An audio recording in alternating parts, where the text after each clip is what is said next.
नमस्ते रामजाय विवेकानंद सूरय सच्चित् सुखो स्वरूपाय स्वामिने तापहारिणे।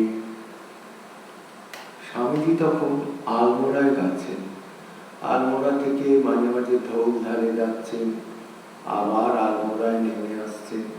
স্বামীজির শরীর ওই আলমোড়ার পরিবেশে তখন একটুখানি ভালো ছিল। ভালো বলতে স্বামীজির যে রোগ হয়েছিল সেই রোগটা সেরে যায়নি, কিন্তু শরীরটা তার মধ্যে একটুখানি ভালো ছিল। স্বামীজি আলমোড়াতে এসেছেন। স্বামীজি আলমোড়ায় থাকাকালীন সব লোকের কাছে খবর চলে গেছিল যে একজন বাঙালি সন্ন্যাসী এসেছেন, সঙ্গে তার বিদেশি শিষ্য, বিদেশিনী শিষ্যা, তিনি ঘোড়ায় চড়ে ঘুরে বেড়ান ইত্যাদি। কেন? সন্ন্যাসী সম্বন্ধে তো আমাদের ঠিক সেই রকম ধারণাটা ছিল না, বিশেষ করে তখনকার দিনে সন্ন্যাসী বলতে তারা বনে জঙ্গলে থাকে, মন্দিরে থাকে, ঠাকুরের নাম করে, ভক্তকে উপদেশ দেয়, ভিক্ষা প্রদান করে। সন্ন্যাসী বলতে আমরা ঠিক সেই ধারণাই ছিল। বস্তুত এ ঠিক তার উল্টো ধারণা। আলমোড়ায় সবাই বলতো একজন সন্ন্যাসী এসছে, ঘোড়ায় চড়া সন্ন্যাসী। তা অশ্বিনী কুমার দত্ত তিনি আলমোড়ায় তখন কাজ করতেন, কর্মসূত্রে আলমোড়ায় থাকতেন। ঠাকুরকে উনি দেখেছিলেন, কথামৃতের পরিশিষ্টে আছে। ঠাকুরকে যখন দর্শন করেছিলেন সেদিন স্বামীজি সেখানে উপস্থিত ছিলেন। স্বামীজির সঙ্গে ওনার একটু আলাপ করার ইচ্ছে ছিল, কিন্তু স্বামীজির সেদিন মাথার প্রচন্ড যন্ত্রণা ছিল।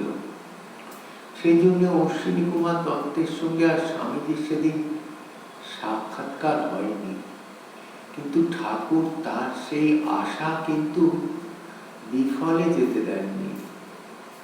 এখানে উনি যখন শুনলেন ঘোড়ায় চড়া একজন বাঙালি সন্ন্যাসী এসেছে, উনি ধারণাই করেছিলেন যে আমার সেই নরেন্দ্রনাথ দত্ত, সেই 12 বছর আগে যাকে দেখেছিলাম সেই এসেছে। উনি একদিন স্বামীজির কাছে যাচ্ছেন, স্বামীজির বাড়ি তো ঠিক উনি চিনতেন না। উনি রাস্তার লোককে জিজ্ঞেস করলেন যে আচ্ছা সেই ঘোড়ায় চড়া সন্ন্যাসীর বাড়ি কোথায়? বলে ওই তো দেখছেন না, ঘোড়ায় চড়ে উনি বাড়িতে ঢুকে পড়লেন। উনি আস্তে আস্তে ওই বাড়ির মধ্যে গেছেন, দেখে দরজা বন্ধ। উনি দরজায় খটখট করে একজন এসেছেন, তাকে বলছেন যে আচ্ছা নরেন্দ্রনাথ দত্ত কি এ বাড়িতে থাকেন? তা সেই সেবক একটুখানি রূঢ়স্বরেই বললেন যে না না না, এখানে ওই নামে কেউ থাকে না। স্বামীজি কিন্তু ভেতর থেকে সব শুনতে পেয়েছেন। স্বামীজি বলছেন, নিজেই বলছেন চলে আসুন, ভেতরে আছে। তিনি তো ভেতরে গেলেন। স্বামীজি কিন্তু তাকে সেই একবারই দেখেছিলেন, ঠাকুরের সঙ্গে যখন সাক্ষাৎকার হয়েছিল ওনার, সেই তখন স্বামীজি কিন্তু সেই দেখাতেই স্বামীজি কিন্তু চিনে তাকে বুকে জড়িয়ে ধরেছিলেন। তার সঙ্গে তারপর থেকে উনি আসতেন, স্বামীজির সঙ্গে কথা বলতেন, নানা বিষয়ে কথা বলতেন, বিদেশের কথা। তারপরে স্বামীজির সঙ্গে উনি একান্তে বেড়াতে যেতেন। সে উনি বর্ণনা দিচ্ছেন সেই সময়কার কদিন কি আনন্দে কেটেছিল, যা আমার সারা জীবনে স্মৃতি হয়েছিল। সেই উনার সঙ্গে দেখা করেছিলেন। তারপরে স্বামীজির আলমোড়া থেকে এবারে চলে আসার সময় হলো। আলমোড়ায় অনেক লেকচার দিয়েছিলেন, যাবার আগেও একটা লেকচার দিয়ে স্বামীজি আলমোড়া থেকে আস্তে আস্তে করে এবারে নেমে আসবেন। নেমে এসে পাঞ্জাবের ওই দিকে যাবেন। স্বামীজি এবার আলমোড়া থেকে আস্তে আস্তে নেমে এলেন। নেমে এসে স্বামীজি বেরিলিতে চলে এলেন। বেরিলিতে স্বামীজি প্রিয়নাথ বাবুর বাড়িতে ছিলেন এবং তখন আর্য সমাজের সেখান থেকে আর্য সমাজের অনাথ আশ্রম ইত্যাদি গেছিলেন। সেখানে স্বামীজি লেকচারও দিয়েছিলেন। সেখানে একটা সন্ন্যাসী ছিল আর্য সমাজে, তাকে বলেছিলেন যে আমার আয়ু আর বেশি দিন নেই, আমার আয়ু বড়জোর 4-5 বছর, এর মধ্যেই আমাকে সব কাজ করে নিতে হবে। এইভাবে স্বামীজি প্রায় অনেক লোককে বলতেন যে তার আর পৃথিবীতে বেশি বছর আয়ু নেই। একবার স্বামীজি তখন দক্ষিণেশ্বরে, ঠাকুর বলে স্বামীজি ঘুমোচ্ছিলেন, ঠাকুর বলেছিলেন যে এই ছোকরার সব লক্ষণ ভালো, কিন্তু এর নিঃশ্বাসটা জোরে পড়ে, এর দীর্ঘায়ু হবে না, এর আয়ু বেশি দিন হবে না। বস্তুত স্বামীজি 40টা বছর পৃথিবীতে থাকেননি, তার আগে দেহ ছেড়ে দিয়েছিলেন। স্বামীজি বুঝতেন। বেরিলি থেকে স্বামীজি আম্বালায় গেলেন। আম্বালায় কতগুলি ছিলেন। সেখান থেকে স্বামীজি ধর্মশালায় গেলেন। আবার স্বামীজি পাহাড়ে গেলেন। আলমোড়া থেকে নামলেন এক পাহাড় থেকে, আবার উনি ধর্মশালায় গেলেন। ধর্মশালায় ভালোই ছিলেন। ওখান থেকে মিস ম্যাকলাউডকে চিঠি দিয়েছিলেন। ম্যাকলাউড বলেছিলেন যে ভারতে আসার তার খুব ইচ্ছে। অলিগুলো তাকে চিঠি দিয়েছিলেন ভারতে আসা। তার স্বামীজি লিখেছিলেন ওনাদেরকে যে যদি ভারতে আসো, তুমি মনে করো তোমাকে সবসময় নেটিভদের সঙ্গে থাকতে হবে, আর পরিষ্কার পরিচ্ছন্ন নয়, অত্যন্ত অপরিষ্কার জায়গা, আর তবে তুমি আধ্যাত্মিক জ্ঞান সম্বন্ধ লোকেদের সাক্ষাৎ পেতে পারো, আধ্যাত্মিকতা সম্বন্ধে আলোচনা করতে পারো, এরম লোক তুমি পাবে। কিন্তু মনে হবে তুমি আফ্রিকায় এসেছো। এইভাবে এসব সহ্য করে তুমি যদি আসতে চাও তবে তুমি এসো। এইভাবে স্বামীজি নিজের দেশের চিত্র পরিষ্কার বলে দিতেন। কেন তখনকার দিনে সাহেবদের এই কালো চামড়ার লোকেদের সঙ্গে মেলা মেশা, কথা বলা, একসঙ্গে থাকা, এটা তাদের হাতে ছিল না। তারা বলতো নেটিভ। এই জন্যে স্বামীজি প্রথম থেকেই তাদের বলে দিয়েছিলেন এসব সহ্য করে যদি ভারতে থাকতে পারো তবেই ভারতে আসবে। এইভাবে স্বামীজি প্রত্যেককে নিজের দেশে যা স্বরূপ তাই উনি বলে দিতেন। ওনারা কিন্তু স্বামীজির এই চিঠি পাওয়ার পরও ভারতে এসেছিলেন এবং ভারতে বেশ কিছুদিন বাস করেছিলেন। তাদের কিন্তু কোনো রকম ভারতের লোকের প্রতি বিরূপ ধারণা হয়নি। স্বামীজি আম্বালা থেকে স্বামীজি আস্তে আস্তে চলে গেলেন ধর্মশালা। ধর্মশালা থেকে স্বামীজি অমৃতসরে নেমে এলেন। অমৃতসরে নেমে স্বামীজি অমৃতসরে গোল্ডেন টেম্পল দেখলেন, আরো শিখেদের যেসব ধর্মস্থান ছিল সেই সব দেখলেন। ওখানে স্বামীজি 2-3 দিন মতো ছিলেন। ওখান থেকে স্বামীজি আস্তে আস্তে রাওয়ালপিন্ডি চলে গেলেন।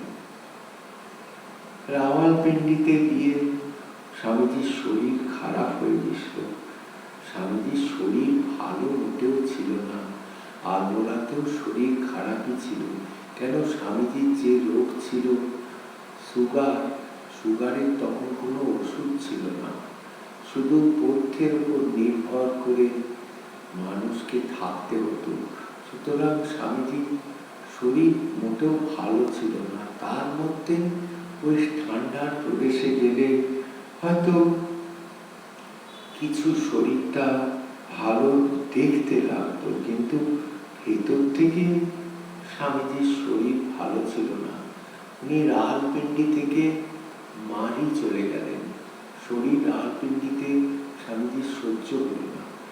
মারি থেকে স্বামীজির নৌকা করে শ্রীনগর চলে গেলেন।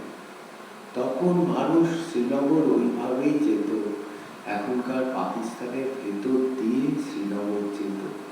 আমরা বর্তমানে শ্রীনগর যাই অন্য রাস্তায়, এখান থেকে ট্রেনে চাপবো, শ্রীনগরে জম্মুতে নামবো, ওখান থেকে গাড়ি করে শ্রীনগর চলে যাব।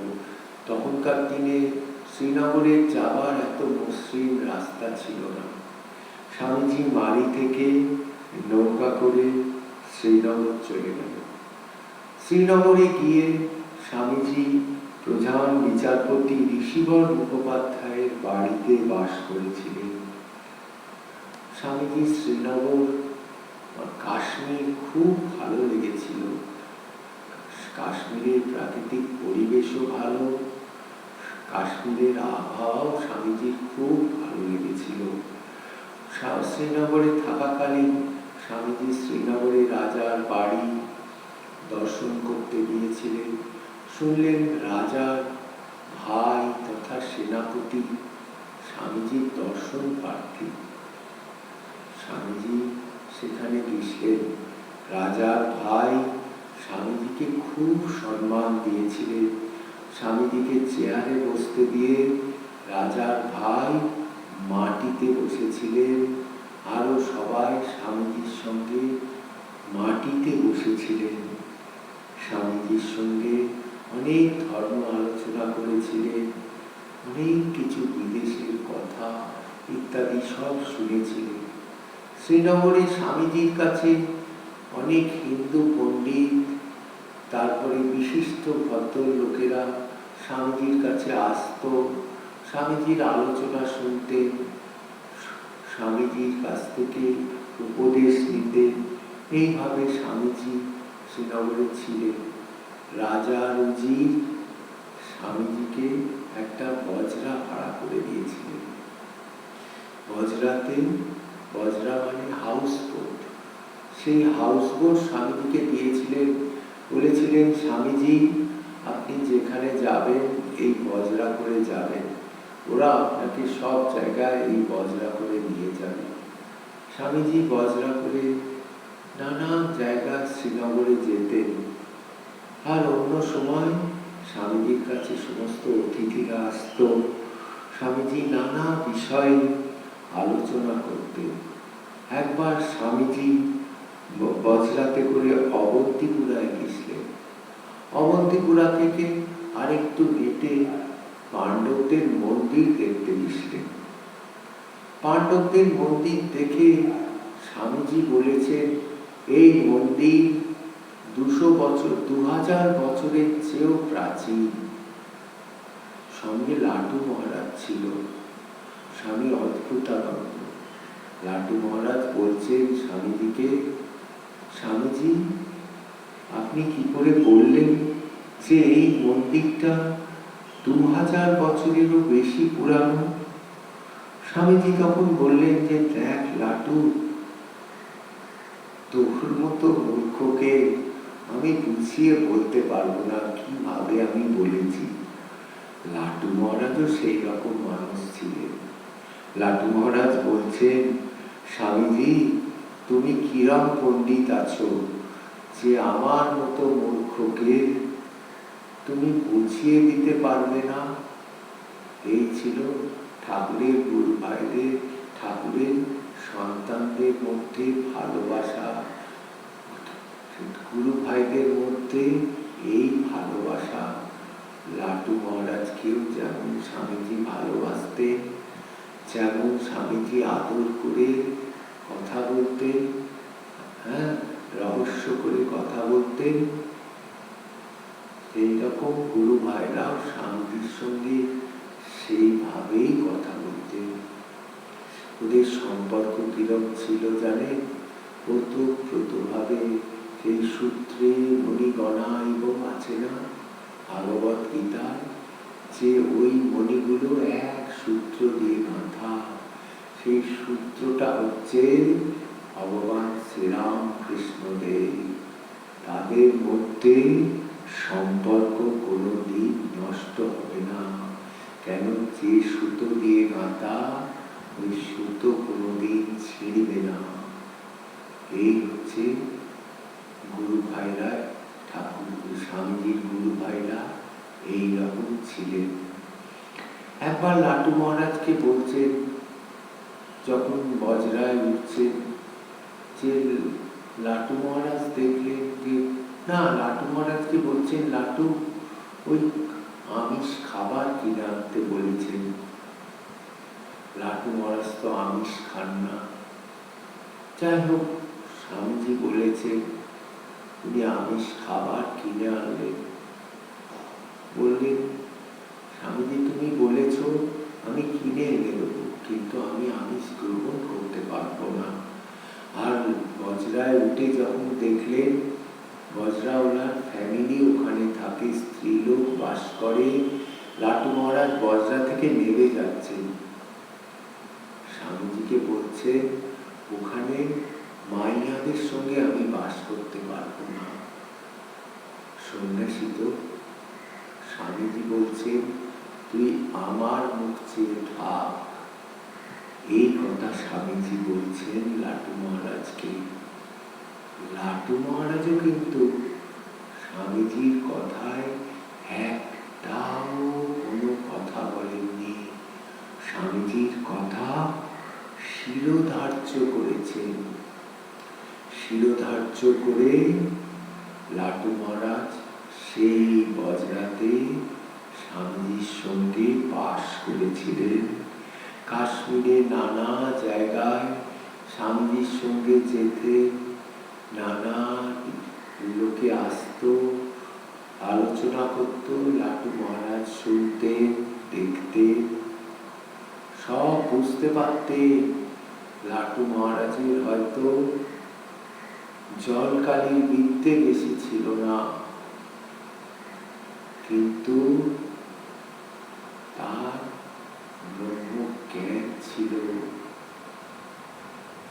কাশীতে লাটু মহারাজ আছেন, পণ্ডিত এসেছেন, এসে উপনিষদ পড়াচ্ছেন, কঠোপনিষদ সংস্কৃতে বলছে, ব্যাখ্যা করছে। লাটু মহারাজ তো নিরক্ষর। লাটু মহারাজের ঠাকুরের কাছে যখন লাটু মহারাজ থাকতেন, ঠাকুর কিন্তু লাটু মহারাজকে পড়ালেখা শেখানোর চেষ্টা করেছিলেন। ঠাকুর নিজে তাকে পড়াতেন। ভাবুন কি কপাল! লাটু মহারাজকে অ আ ক খ এইসব পড়াতেন, ক খ পড়াতেন। লাটু মহারাজ বলছে কা কা, ঠাকুর বলছে বল ক, লাটু মহারাজ বলছেন কা। তা ঠাকুর বলছেন, ককে যদি তুই কাই বলিস, আবার গায়ে যখন আকার দিতে হবে তখন কি বলবি? যা, তোর আর পড়ে কাজ নেই। ব্যাস, সেই দিন থেকে লাটু মহারাজের আর পড়া হলো না। তথাকথিত জলকালীন বিদ্যে আর হলো না। কিন্তু লাটু মহারাজ কঠোপনিষদ শুনছেন, ব্যাখ্যা শুনছেন, মাথা নাড়ছেন। তখন কাশীতে শুদ্ধানন্দ মহারাজ আছেন, স্বামীজির শিষ্য। তাকে বলছে, কঠোপনিষদের একটা শ্লোক পড়াচ্ছে, যে জীবাত্মার ধানের যেমন একটা একটা করে খোলা তুলে ধান থেকে চাল বেরোয়, সেইরকম জীবাত্মার সংস্কারগুলো ধানের খোলার মতো পড়ে যায়, পড়ে জীবাত্মা হয়। লাটু মহারাজ বুঝেছেন, বুঝে বলছে, মাঝরাত থেকে উঠেছে, উঠে শুদ্ধানন্দ মহারাজকে ডেকে তুলে দিয়েছে, ডেকে তুলে দিয়ে বলছে, সুধীর পণ্ডিত ঠিক বলেছে রে। আবার বলছে যে দেখ, একদিন শিশির বিন্দু দেখিয়ে বলছে যে দেখ, এই শিশির বিন্দু সমগ্র আকাশটাকে ধরে রেখেছে জানিস। এইরকম জীবাত্মা এই অনন্তকে ধরে রেখেছে। কি করে বলছে? তার অনুভূতি থেকে বলছে। তার তো অনুভূতি ছিল, তার জলকালীর বিদ্যে আর দরকার হয় না। তার এক জ্ঞান সর্ববিজ্ঞানং ভবতি, তার ওই জ্ঞান ছিল। লাটু মহারাজ শুনতেন, শুনে সব বুঝতেন, বুঝে সব হৃদয়ঙ্গম করতেন। দরকার হলে লাটু মহারাজ কিছু কথা মুখ ফসকে বেরিয়ে যেত, না হলে সচরাচর লাটু মহারাজ খুব কথা বলতেন না। এইভাবে লাটু মহারাজ স্বামীজির সঙ্গে আছেন, কাশ্মীরে নানা স্থানে ঘুরছেন। কাশ্মীর কেন, আলমোড়াতেও ছিলেন, নানা জায়গায় ঘুরছেন স্বামীজির সঙ্গে। লাটু মহারাজ তো একা একা ওইভাবে বেশি বেরোতেন না। উনি যাবার মধ্যে যেতেন কাশী, কাশীতে যেতেন। আর বেশি পরিব্রাজক অবস্থায় সারা ভারতে ওইভাবে লাটু মহারাজ খুব ঘুরতেন না। স্বামীজি যেমন নিয়ে যেতেন ওইভাবেই থাকতেন। যাই হোক, স্বামীজিকে শ্রীনগরে একটা সম্ভ্রান্ত পরিবার থেকে একবার আমন্ত্রণ জানিয়েছিলেন। এত সম্ভ্রান্ত পরিবার, তাদের আচার আচরণ, কথাবার্তা একদম সম্ভ্রান্ত। স্বামীজিকে তারা আদর আপ্যায়ন অভ্যর্থনা করেছিলেন এই সম্ভ্রান্ত কায়দায়। এমনকি স্বামীজিকে ভোজন করিয়ে তারা সম্ভ্রান্ত কায়দায় স্বামীজিকে নিজের বাড়ি পর্যন্ত পৌঁছে দিয়েছিলেন। এইভাবে স্বামীজি শ্রীনগরে ছিলেন। এইবার স্বামীজি শ্রীনগর থেকে ফিরে যাবেন, কিন্তু স্বামীজি এত জায়গায় গেছেন, সত্যি গেলে পৃথিবীর অনেক স্থানে গেছেন, কিন্তু স্বামীজির কোনো জায়গা ছেড়ে আসার সময় স্বামীজি এই কথা বলেননি যে এই জায়গা ছেড়ে আসতে আমার খুব কষ্ট লাগছে। স্বামীজি কিন্তু শ্রীনগরে বলেছিলেন যে শ্রীনগর ছেড়ে আসতে আমার খুব কষ্ট লাগছে। এই জায়গা সাধন ভজনের জায়গা। স্বামীজির এও ইচ্ছে ছিল শ্রীনগরে একটা ঠাকুরের প্রচার কেন্দ্র করেন। এইভাবে স্বামীজি শ্রীনগর ত্যাগ করলেন। শ্রীনগর ত্যাগ করে আবার মারি চলে এলেন, নৌকা করে মারি এলেন। এইভাবে স্বামীজি শ্রীনগর দিসলেন। পরে অবশ্য স্বামীজি আবার শ্রীনগর দিসলেন দ্বিতীয়বার। সে আপনাদের কাছে আবার সেই দ্বিতীয় শ্রীনগরের কথা আমি পরে আসবো। শ্রী রামকৃষ্ণ।